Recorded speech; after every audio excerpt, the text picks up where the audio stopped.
And welcome, one and all, to a very special edition of Why Should We Care About the Indo-Pacific, brought to you by our producer, IEJ Media, and our sponsor, Bauer Group Asia. We'll tell you more about them in due course. But for now, we have with us of course, I am Ray Powell, the former military officer.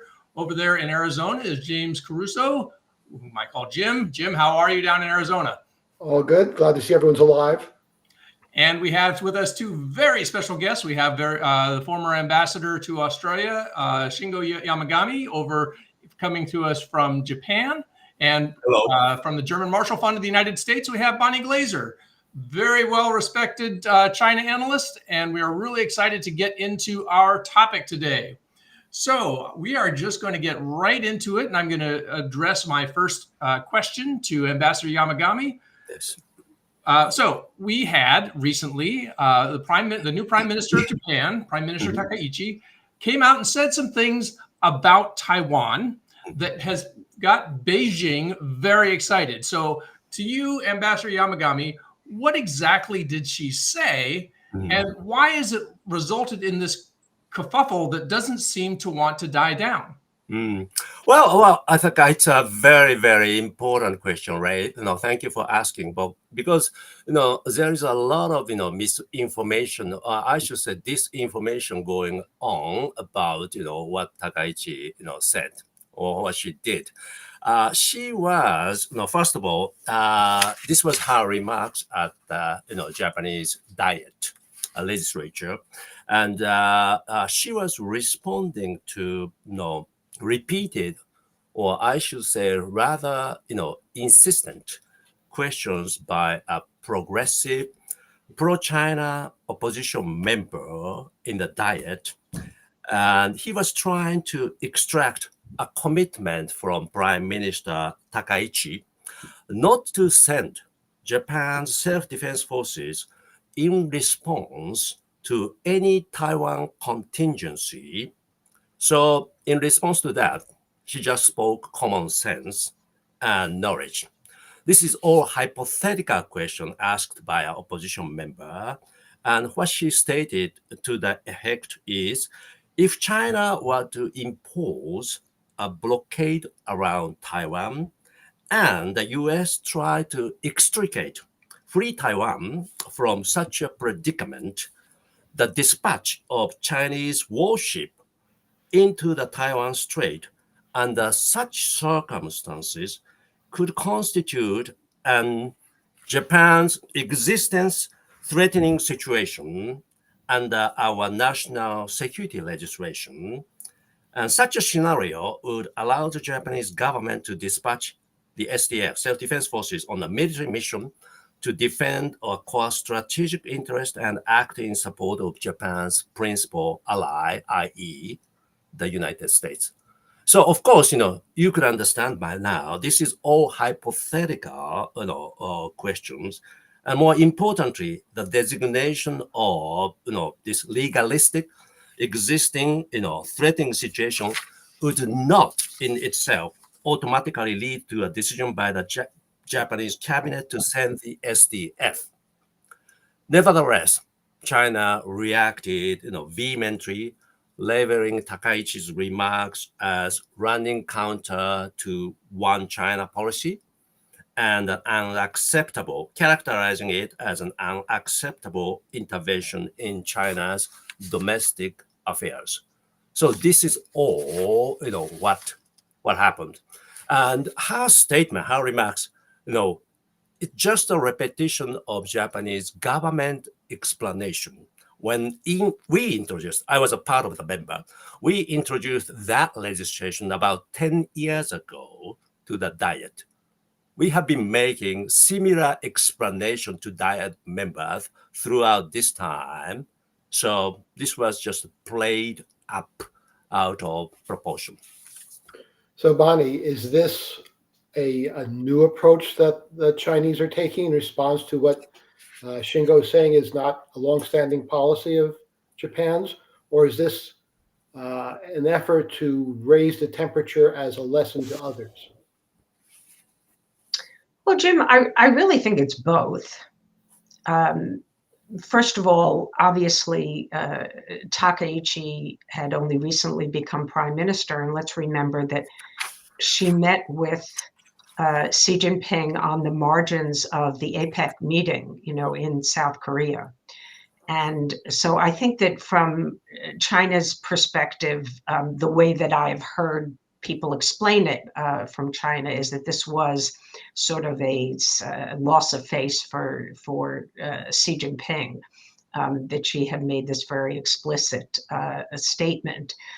I think that the Chinese government has whipped up such nationalist sentiment in China over both Japan and Taiwan that I think they always fear that they could look weak in response to any country saying something that they say crosses their red lines.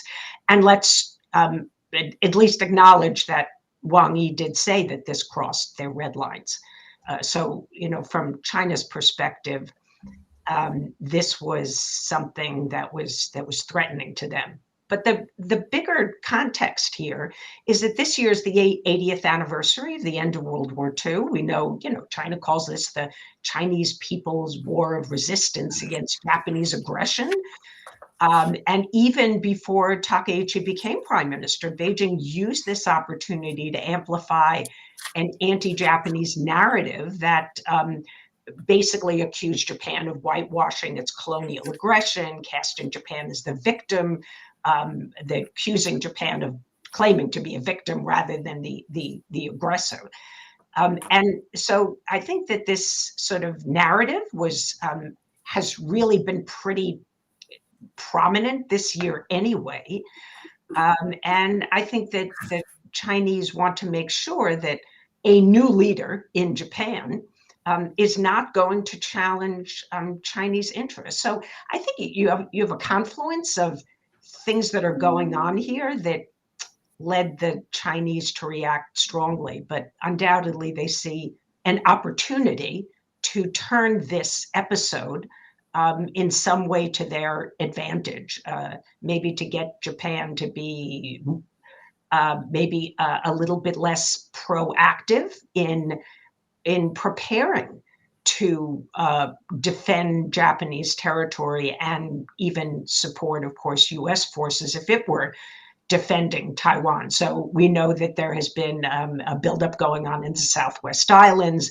The Typhoon missile system had been deployed in Japan. So there's a lot of things going on that the Chinese don't like. And so I think they saw this as an opportunity to sort of slap the new Prime Minister Takaichi on the wrist and say, you should not do this or there will be consequences. So Bonnie, let me follow up with that. So we've seen recently also President Marcos from the Philippines had some remarks that he made in India along the same line, saying if there was something that happened in Taiwan, that the Philippines would sort of have to get involved because of geography and such.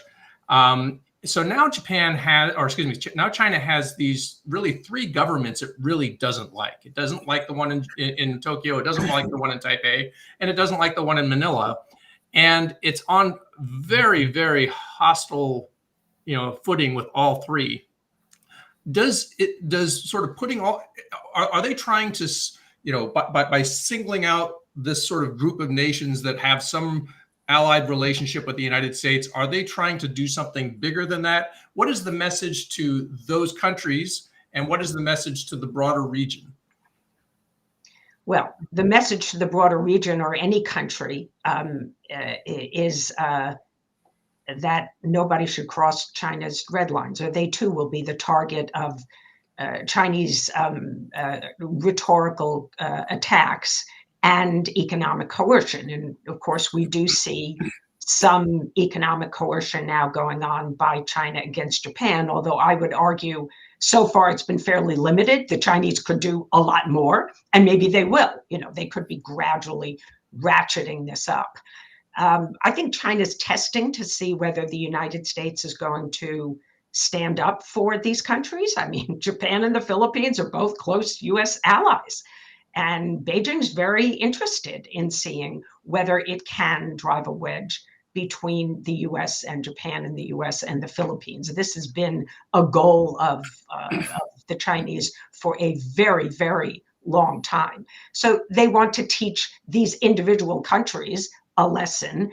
Don't challenge our sovereignty, and of course this is the saying in Chinese is very similar to that in English. I don't know if the same thing exists in Japanese, but it's kill the chicken to scare the monkey, right? So they just want to make sure the rest of the world doesn't follow in the footsteps of Japan or in the Philippines.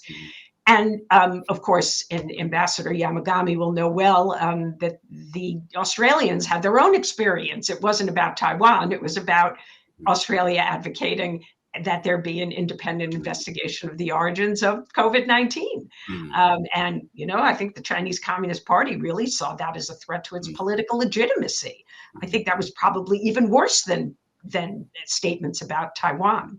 So it was very similar against Australia. I think it was targeted at Canberra, but it was also a message to other countries, do not do this to us. So Shingo, you were ambassador of Japan to Australia during COVID and the whole economic coercion campaign of China against Australia.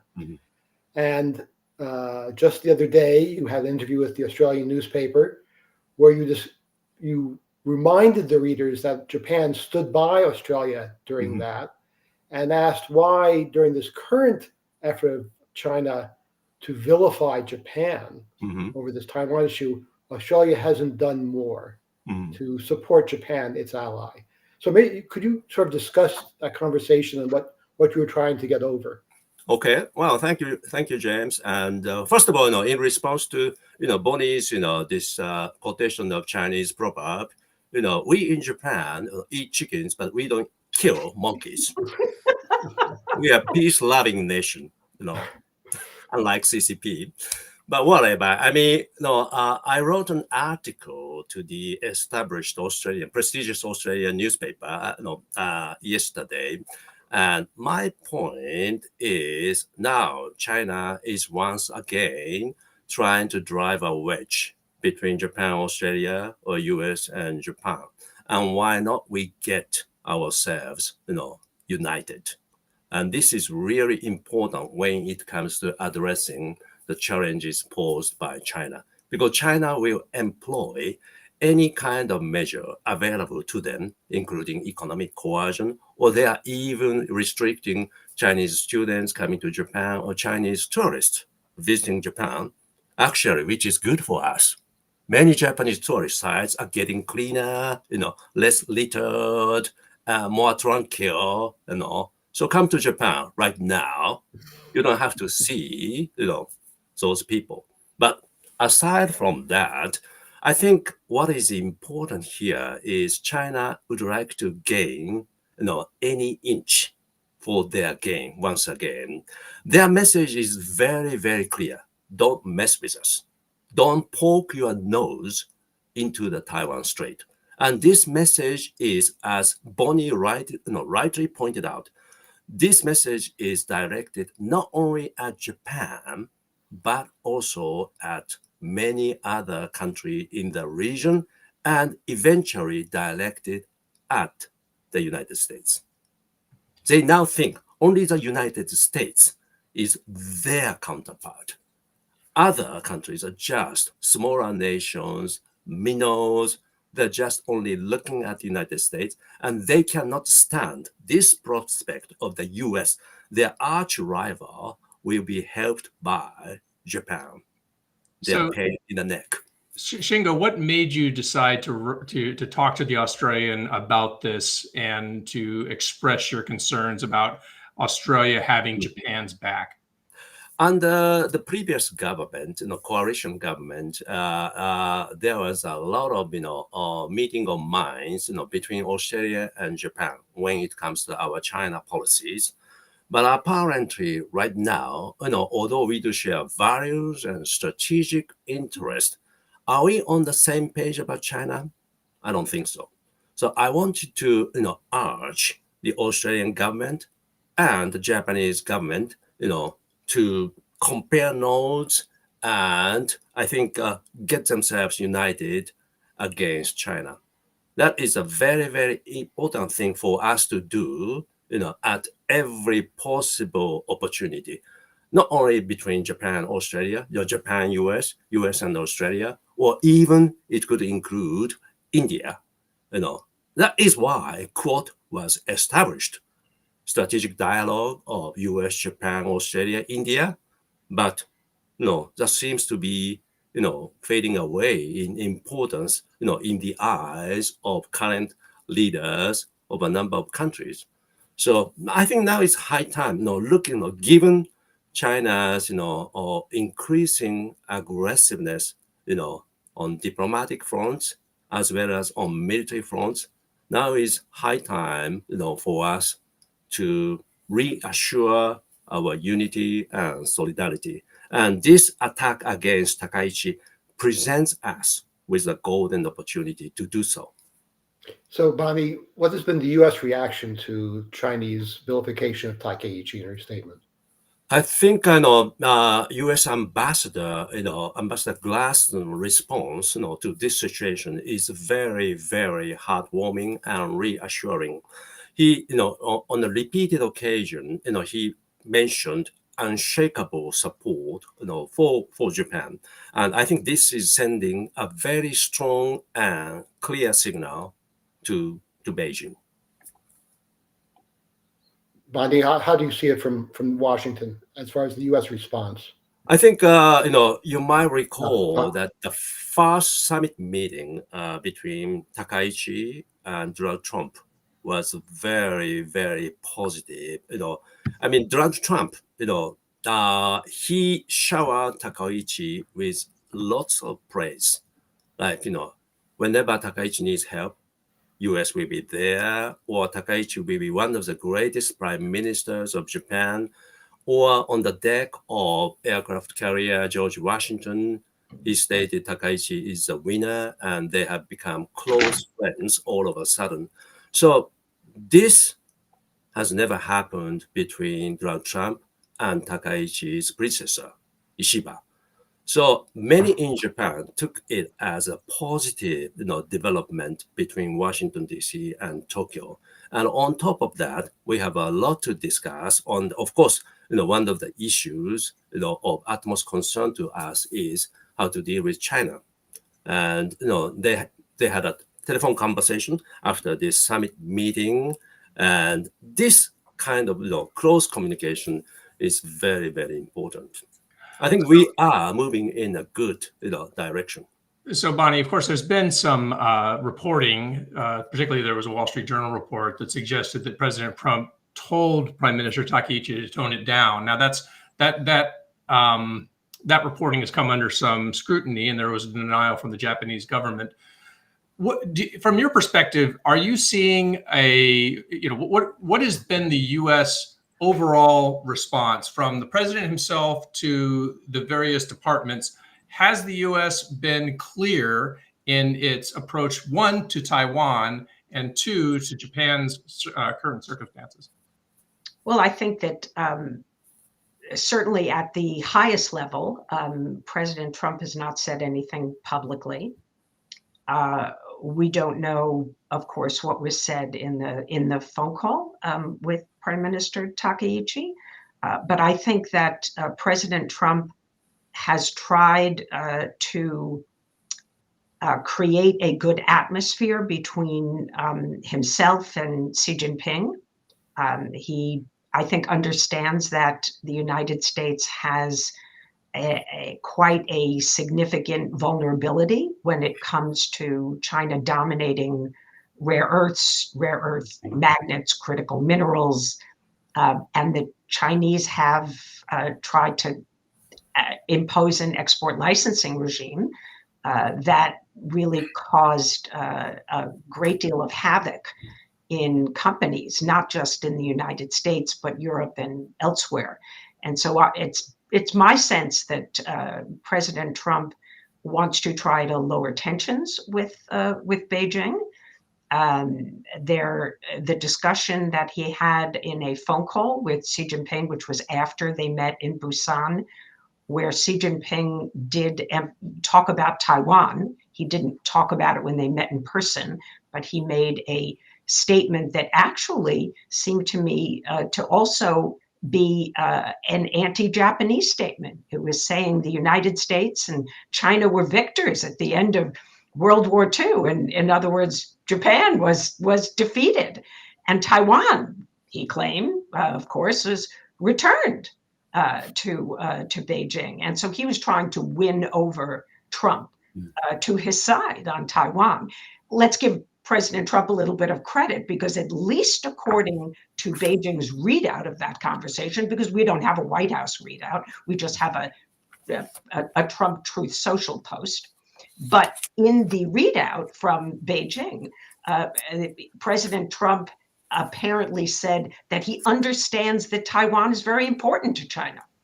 That's a fair thing to say. Did not endorse in any way what Xi Jinping said.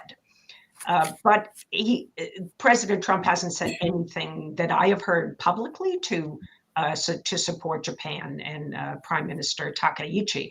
But there have been, as Shingo just mentioned, the strong statement by Ambassador Glass. There was a phone call today with the Deputy Secretary at the State Department, Landau, and his counterpart in Japan. I don't know exactly what was discussed there, but there are certainly conversations that are taking place between our governments. But I think President Trump himself does not want to join the fray. He wants to be on the sidelines and does not want to be the cause of any downturn in the U.S.-China relationship. All right, Bonnie, the Taiwan Assurance Implementation Act was signed, yesterday. Can you explain the timing of that and what it means in this regard? Well, I think that there's a number of pieces of legislation that have been sitting in Congress that have not been passed by both houses and therefore not given to the president to sign. Actually, there was a Senate Foreign Relations hearing just a little bit over, I think it was just 2 weeks ago. I was a witness at that hearing. And one of the reasons why they held the hearing was because I think they wanted to call attention to the policy toward Taiwan, because President Trump has not been as supportive of Taiwan as in some ways President Biden was. We know President Biden said 4 times he would defend Taiwan if China attacked. President Trump has deliberately evaded that question. But more importantly, we had a planned visit by Taiwan's defense minister to the United States that was canceled, and then the meeting was downgraded. A deputy defense minister, and then President Lai was supposed to transit through the United States to South America, and reportedly the request to transit through New York was denied, and then the transit itself did not take place. So there are also other things that have happened, like over the summer, there was a report that there was a $400 million arms sale, which was supposed to be Presidential Drawdown Authority, and meaning things in the US inventory would have been given to Taiwan, and that was not approved.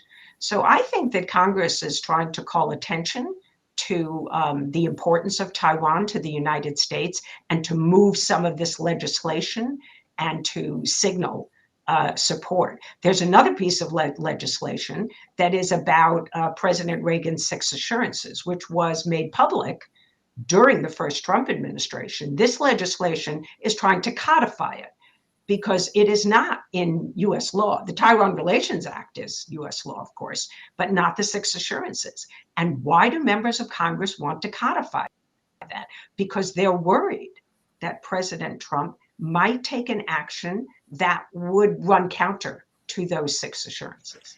So we've talked about the importance of Taiwan to the United States. Shingo, what is the importance of Taiwan to Japan? Well, I mean, the strategic importance of Taiwan is, vital to the security, and, even survival of Japan as a sovereign state. Suppose if Taiwan turns red, if Taiwan falls under the domain or rule of the CCP, the entire East China Sea will turn red, i.e. sea control as well as air control over the entire China Sea will fall into the hands of PLA, People's Liberation Army Navy. So that is very, very worrisome to Japan.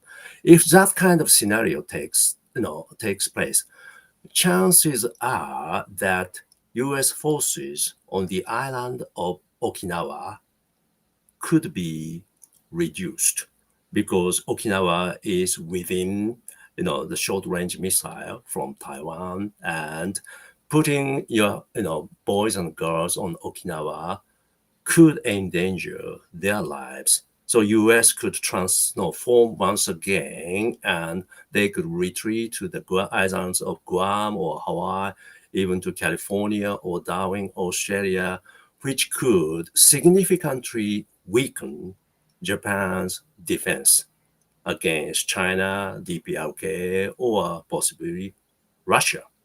So that is why, we keep on talking about this Japan's survival or existing threatening situation. So former Prime Minister Abe rightly pointed out, Taiwan contingency is a Japan contingency. Taiwan contingency is a Japan-US alliance contingency.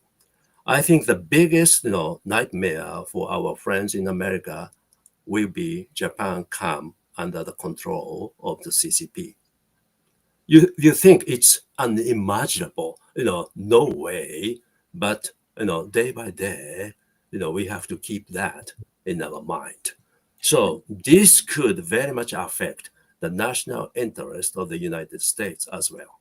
And just to follow up on, you mentioned Okinawa. So we've seen some recently, there have been some statements by PRC public spokespeople. You've seen social media posts calling into question who actually has sort of legal ownership or historical ownership of Okinawa and the Ryukyu Islands.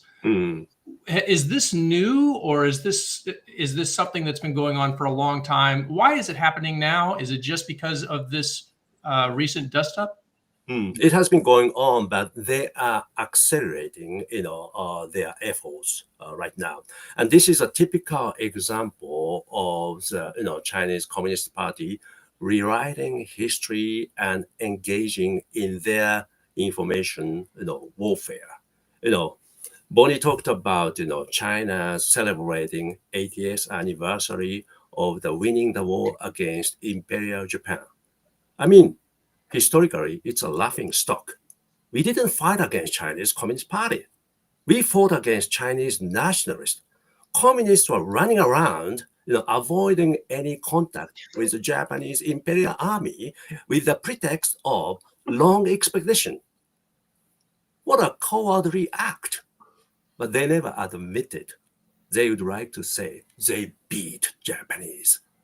We are not defeated by Chinese. We are defeated by Americans. That's a fact.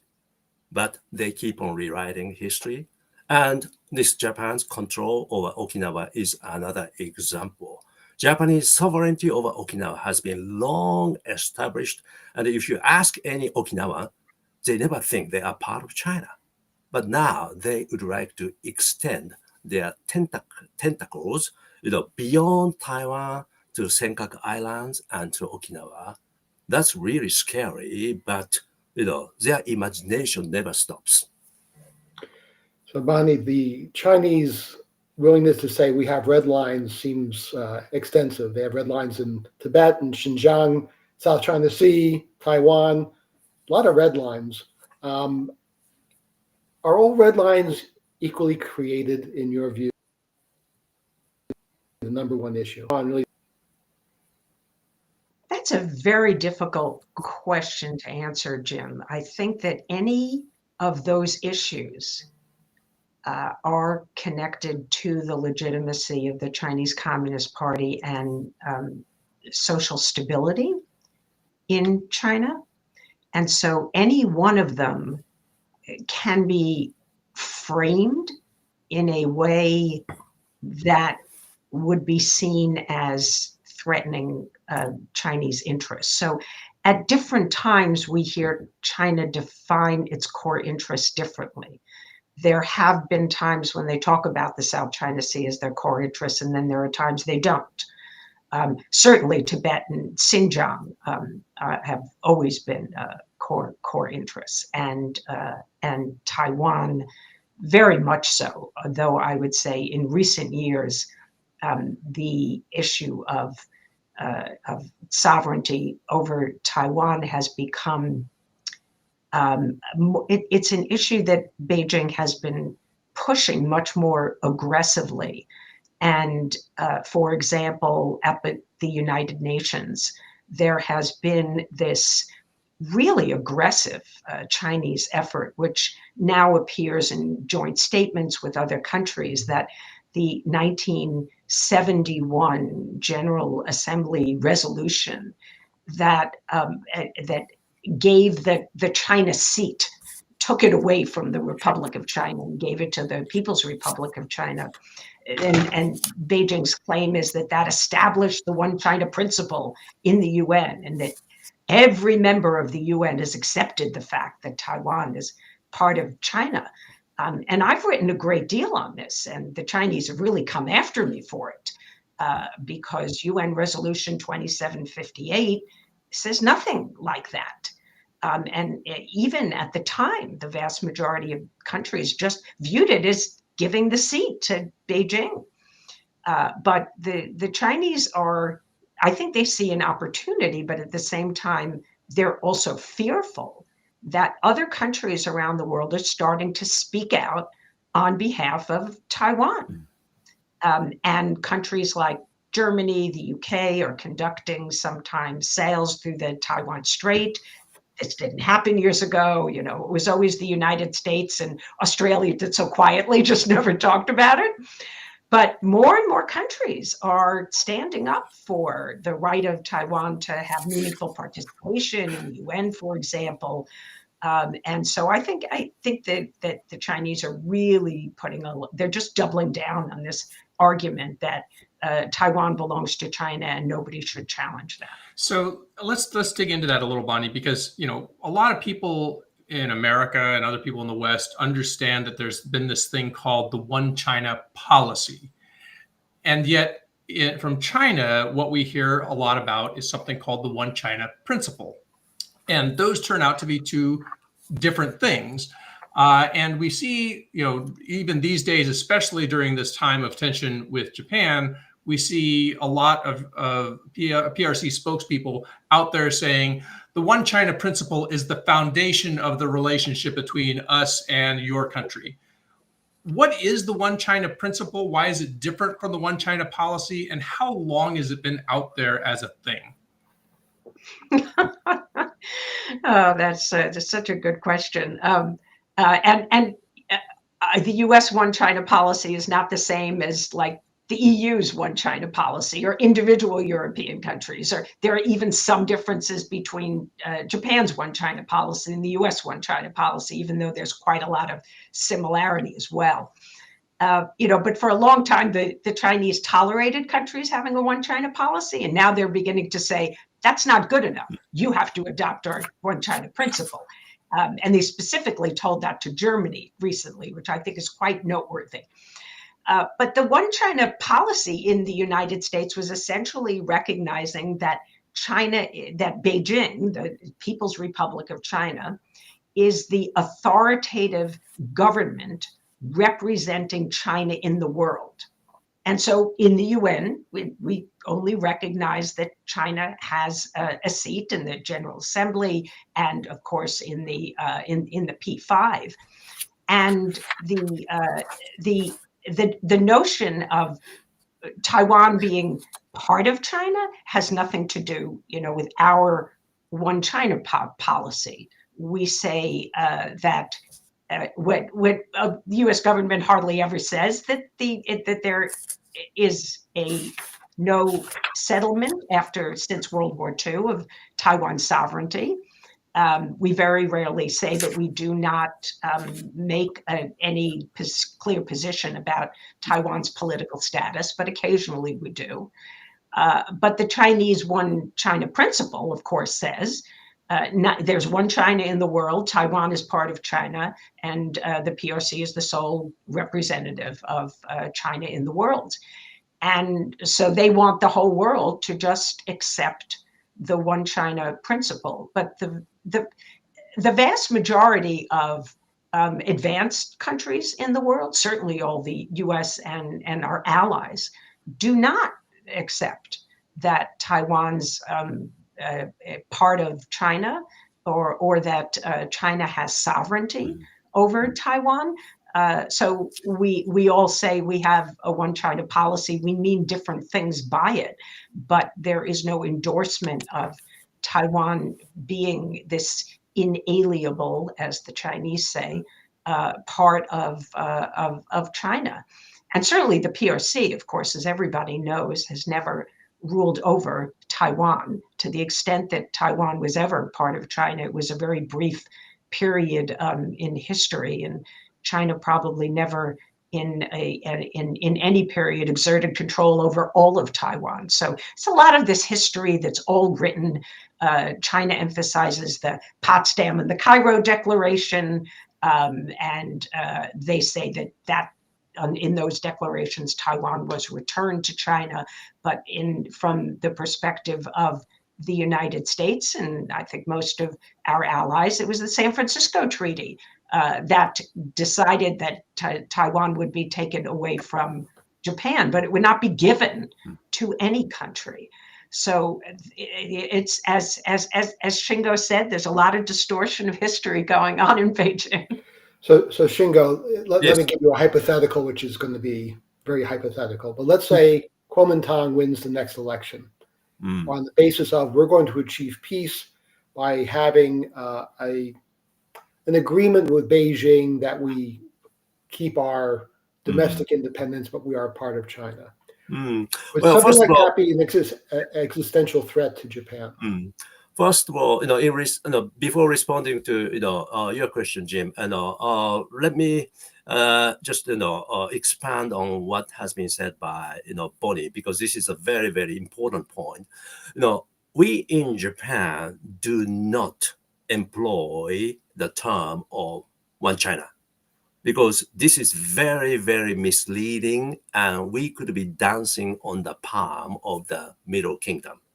Because apparently their interpretation of One China is Taiwan is an inalienable part of China.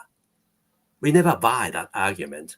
So remember when both the United States and Japan normalized our respective diplomatic relationship with People's Republic of China, PRC, back in early 1970s, we didn't agree with China's position that Taiwan is a part of China. US used the term acknowledge, and Japan used the term fully understands and respects. Why is that? Because there was genuine apprehension that if we agreed or acquiesced with China's position that Taiwan is a part of China, this might encourage China to use force to annex Taiwan.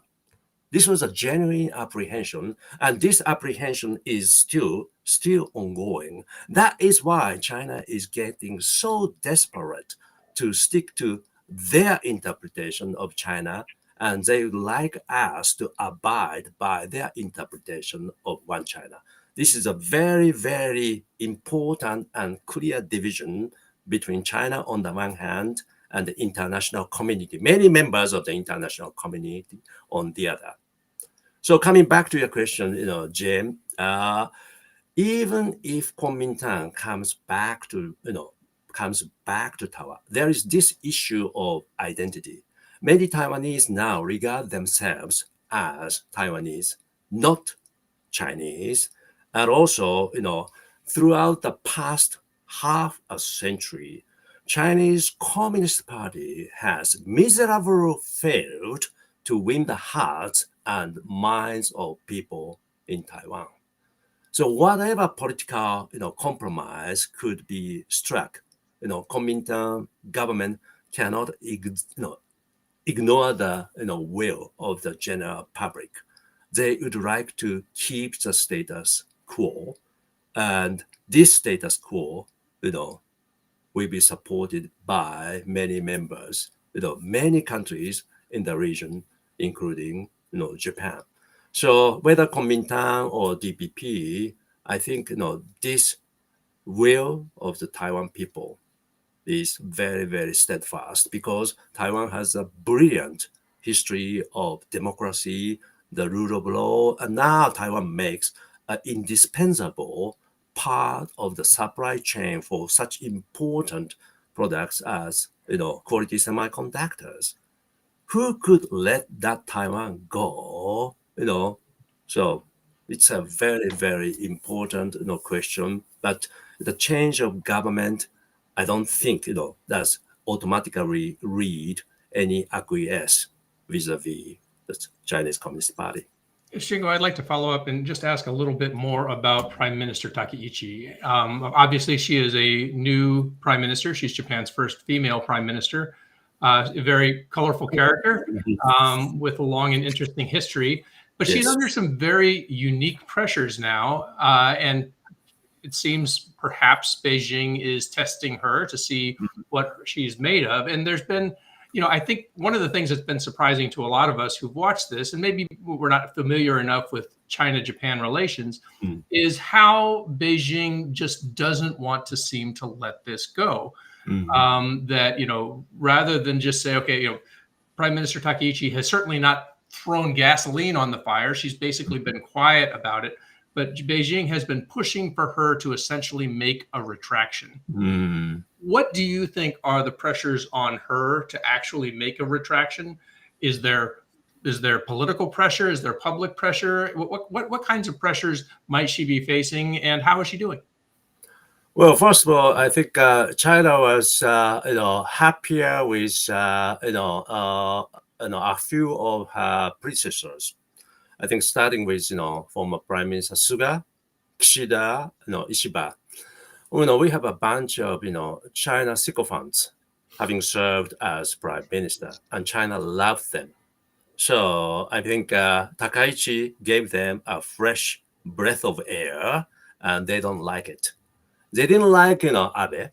They didn't like Takaichi. They didn't like, conservative Japanese politicians who are willing to stand up for the national interest of Japan.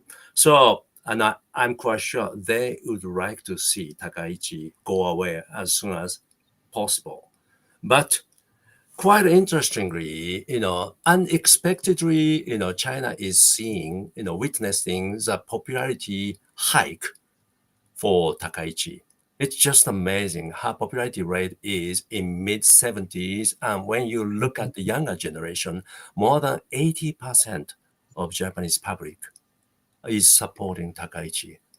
Unprecedented.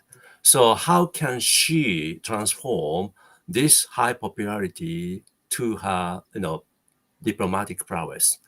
It remains to be seen, but there is no way, for her to retract her remarks at the Diet.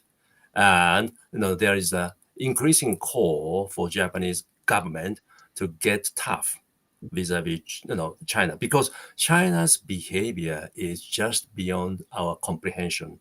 You might have noted that Chinese Consul General, in Osaka, tweeted on X right after Takaichi's remarks in the Diet, telling her that her dirty neck will be chopped off without one moment's hesitation. Be prepared for that. What kind of intimidation is this coming from a Chinese diplomat against the leader of a recipient country, which is host country, of course, Japan?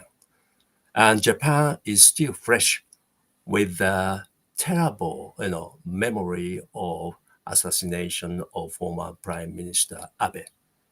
So China's message literally means, Takaichi, you are the next target. Is this something we can condone? Is this something the U.S. can overlook? This is a kind of serious situation we are facing right now. A lot of intimidation, threatening is going on. Just unbelievable, given my past record of having served for 40 years in the foreign service. I have never seen this kind of picture before.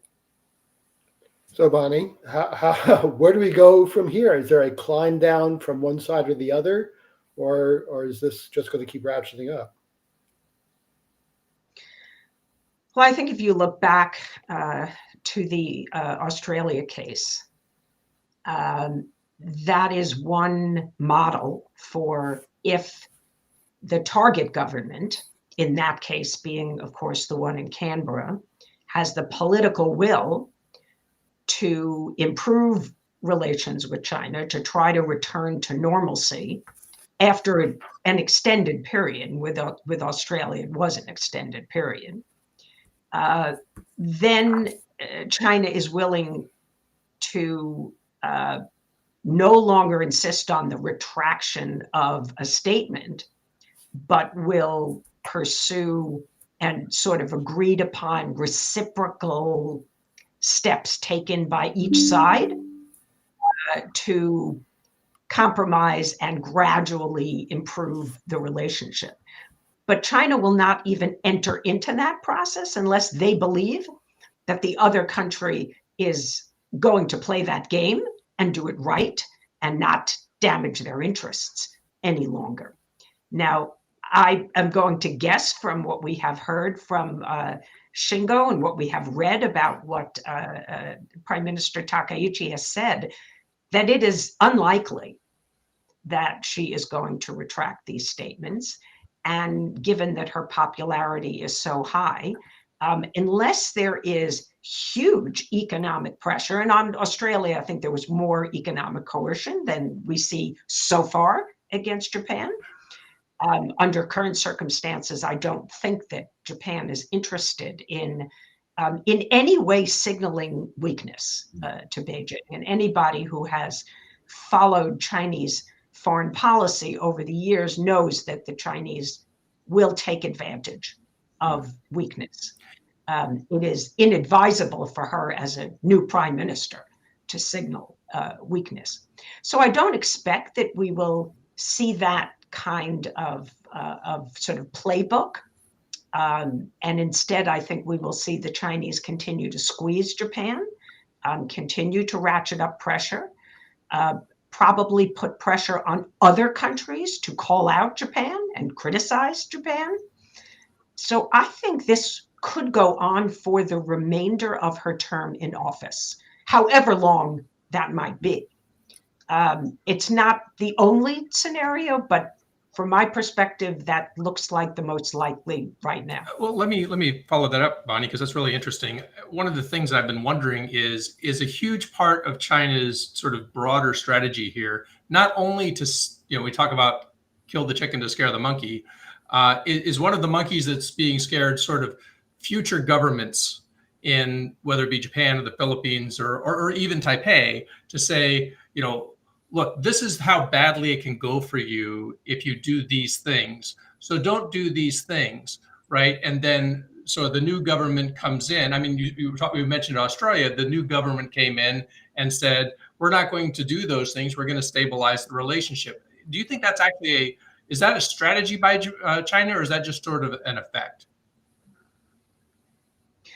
Well, I do think that if there is somebody in power in a country and China thinks that it could pursue policies that would weaken that individual and eventually lead to a different leader with a different policy, why not? I mean, in Taiwan, the Chinese interfere pretty directly in Taiwan's elections. If you look at their propaganda and disinformation and social media, I don't think it's quite as direct in the United States, but there's still ways that they can shape the narrative. And I know you follow the Philippines really closely, and I'll bet in the upcoming elections, they really want to have a friendly leader in the Philippines. So they're going to find ways to try to shape that outcome as well.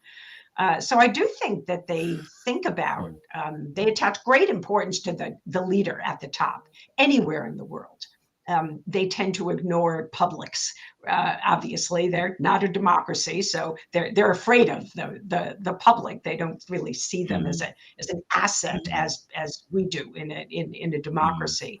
And I think that the Chinese want leaders in countries that are going to be more friendly toward them.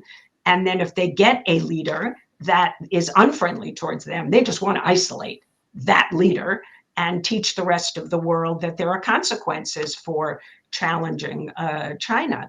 And leaders do take away lessons. I mean, you look at South Korea after having gone through the Chinese reaction to their deployment of THAAD in Seoul. I think no South Korean leader wants to replicate that period of tension with China, which did have economic consequences for South Korea, but was also politically challenging for them. And so, regardless of which party is in power in South Korea, I think they still want to try to navigate their relationship with China so they don't end up with that scenario again. So this is a lesson that China wants all countries to learn. So Shingo, yes. How does Japan act in this situation? I think I agree with Bonnie on the point that this relationship between China and Takaichi government will get into rather long, cold winter, so to speak.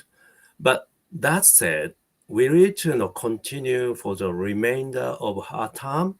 On that point, I differ from Bonnie because I do vividly recall the second term of Prime Minister Abe.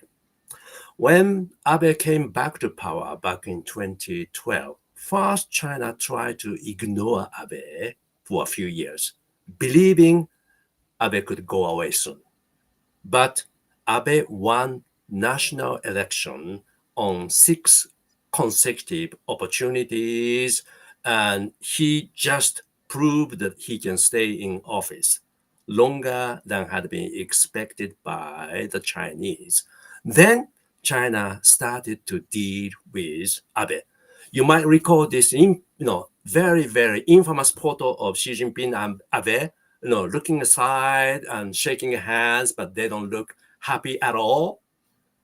That was the starting point of China, having had to deal with Abe as Prime Minister of Japan.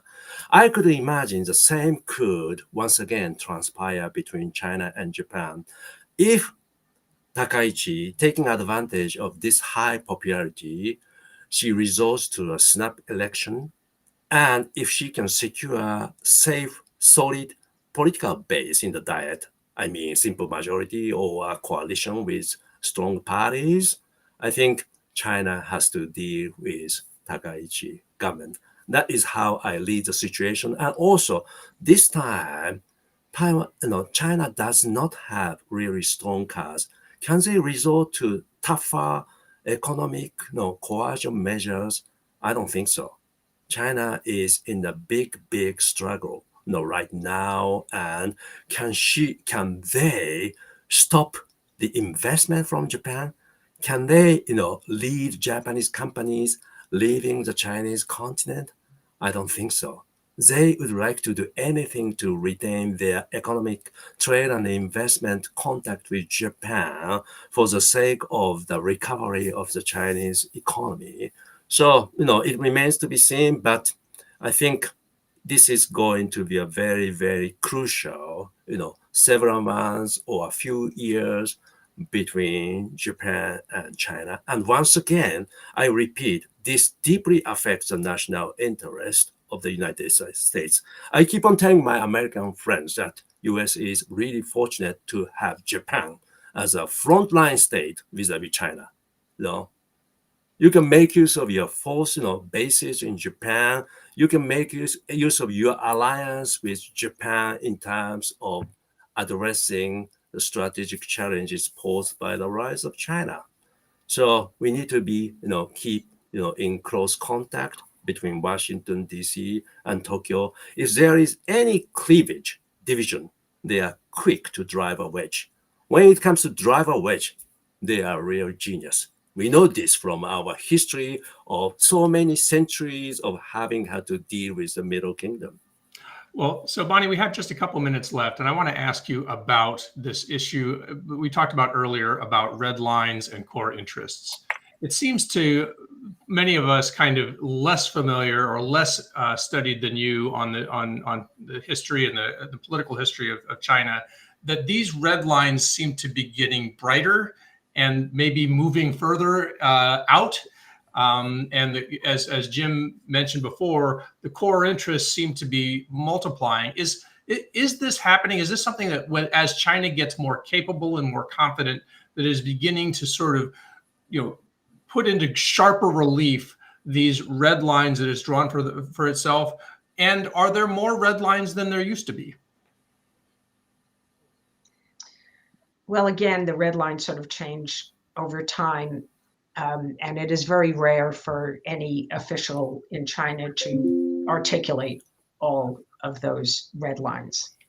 And sometimes I think there was one point where a foreign ministry spokesman actually said that the East China Sea and the Senkakus was a core interest of China, and then nobody had repeated it after that. So it depends on what the source is. You can't find a document in China that really lists consistently what the core interests are. But I think the point that I'd like to make here is that China is in many ways becoming more confident.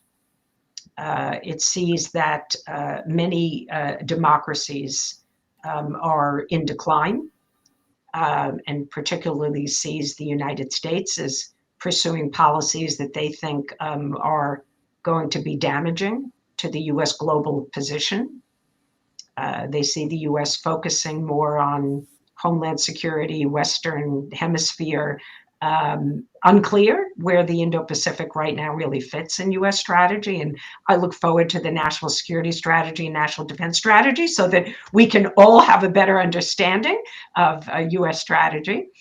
But I think that there is anxiety in many allied capitals around the world, and the Chinese see that. And so there is this confidence about China's trajectory relative to the United States, to Japan, certainly to Europe. They don't see that any of these countries are really very powerful. As Shingo said earlier, it's the United States that they focus on, but they really do see the United States as in decline. But he's also right in saying that the Chinese are worried about their domestic situation, their economy. They do need investment from Japan, from other countries, and they need to have a relatively stable international environment. And so there's this sort of maybe mixture of confidence and insecurity, which I find always exists. Both things always exist in China. Sometimes you have more confidence and sometimes more insecurity, but they always coexist.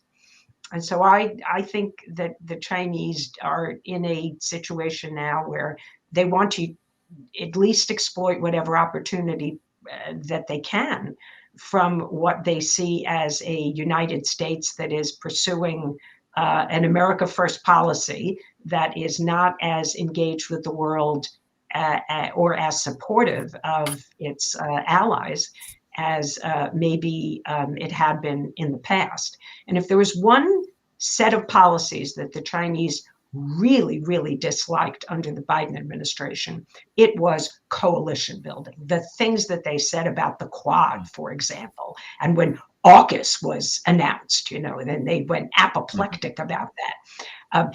Even when the U.S. isn't involved and it's Japan and the Philippines and Australia doing a military exercise, they just don't like to see like-minded countries working together.